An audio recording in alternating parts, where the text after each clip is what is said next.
Alright guys, Money in the Bank was yesterday, and here are my thoughts on the show. Things started off with the men's Money in the Bank ladder match, and I'm going to make a whole new video on just the men's Money in the Bank ladder match in general, because I think it could have been better in terms of the winner of the match itself. I was still going for Jey Uso for the match, and it was insane seeing him come out of the crowd. As you guys knew, I was there live, so this is how it looked from my seat. Just me, Uso! Day one is just me, Uso!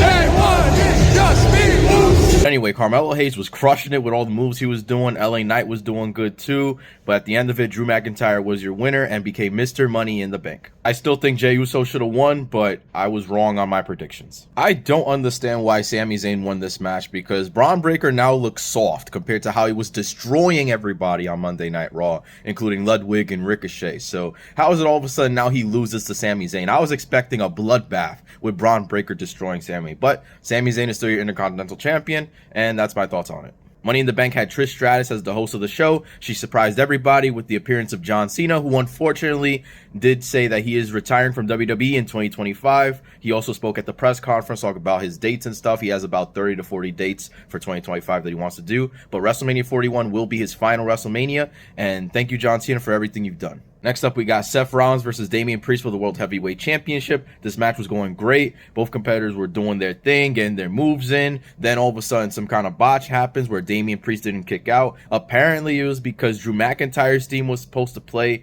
right during the count, so it wasn't Damien's fault. People are going to roast Damien for it, but he's just doing his thing. He's doing what he's supposed to do. But all of a sudden, Damien Priest goes and cashes in his Money in the Bank, literally like, what, an hour later? And as soon as he went to cash in, I was like, CM Punk is showing up. Like, there's no way CM Punk's not going to show up right now and try to kick Drew's ass. And lo and behold, yes, he does. And 1 hour after winning Money in the Bank, Drew McIntyre loses the briefcase after getting pinned by Damien Priest. And rightfully so, Seth Rollins is pissed. Like I said before earlier, I'm going to make a video on just this, because I feel like they just screwed up Money in the Bank this way. It was a waste of a briefcase. They really could have gave it to somebody that absolutely deserved it. Like, even though it was entertaining to see in person, CM Punk assaulting Drew McIntyre, it's like, bro, not like somebody like Jey Uso, Carmelo Hayes could have had that briefcase and had a whole storyline there. Next up was the women's Money in the Bank ladder match, and Chelsea Green got her ovation from Victoria, BC. Chelsea Green.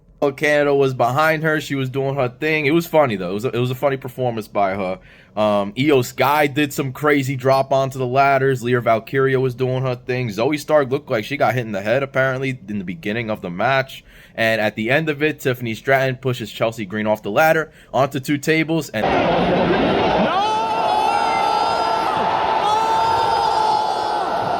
ladies and gentlemen, we now have Tiffy in the bank. Tiffany Stratton was my second choice to win, but I'm still upset and salty that Chelsea Green didn't win her home country. And then the last match was the Bloodline versus Cody Rhodes, Kevin Owens, and Randy Orton in a 6-man tag team match, with the Bloodline representing Jacob Fatu, Tama Tonga, and Solo Sikoa. Tonga Loa did not compete.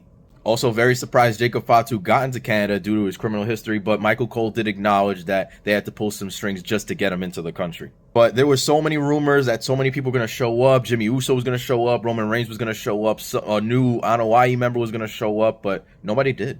Just your typical ref is down, interference and stuff, and then Tonga Loa got involved. He actually hit Tama Tonga in the head. If you look it up, like if you were in the audience, you probably saw Tama Tonga get hit in the head. But it all ended with a Samoan Spike. Jacob Fatu actually did his thing really good in the ring. Samoan Spike onto Cody Rhodes, and Solo Sikoa officially pinned Cody Rhodes. That could definitely set up for SummerSlam. Cody Rhodes versus Solo Sikoa for the WWE Championship, especially after his promo on SmackDown where he's trying to get the title back to the Bloodline's hands. And I could see Roman Reigns coming back during SummerSlam to confront Solo about it, or maybe even cost Solo the title. But anyway, what do you guys think of Money in the Bank? Did you watch it at home? Were you there in person? Let me know down in the comments. And as always, make sure you follow us for more wrestling content.